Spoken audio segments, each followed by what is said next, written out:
Производили и продавали то, что в Россию официально не ввозилось. Стражи порядка обнаружили в Казани склад лекарственных препаратов, которые предположительно были контрафактными и изготавливались тут же. Сбывали все, как установили следователи, через интернет.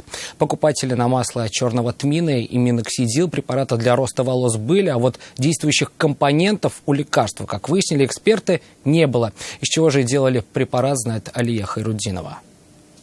1500 литров масла черного тмина – продукт, известный как общеукрепляющее средство, и почти 300 литров препарата для роста и укрепления волос. Были заготовки и на большее, но и то, что было на рынке, стоило немало. Пол-литра масла от 500 рублей, 60-миллилитровый флакон укрепляющего средства от 1000 и выше. Но вот в эффективности стражи порядка засомневались. Следует отметить, что данные препараты производителями на территорию Российской Федерации не поставлялись. При этом проведенное исследование показало, что вещество, непосредственно стимулирующее рост волос, в препарате отсутствует. Производят и упаковывают официальный препарат для стимуляции роста волос в США. И официальных экспортеров в Россию нет. Это же якобы лекарство, как установили следователи, делали тут же, на этом же складе на Оренбургском тракте.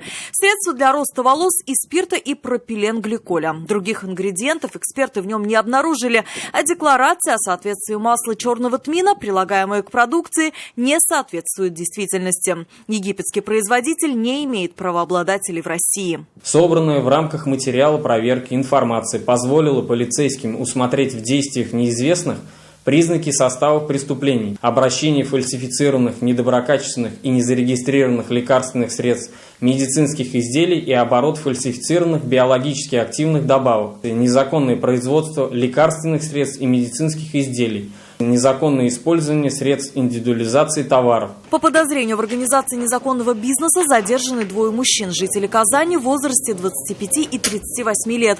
Следствие полагает, что злоумышленники реализовывали контрафактную продукцию через интернет. При этом в результате их противоправной деятельности ущерб правообладателю составил более 1 миллиона рублей. Сколько человек лечились данными препаратами, неизвестно. Алия Хайруддинова, «Вызов 112». Мы делаем вам вызов. Смотрите одну из самых рейтинговых программ о происшествиях в Татарстане на нашем сайте tnv.ru.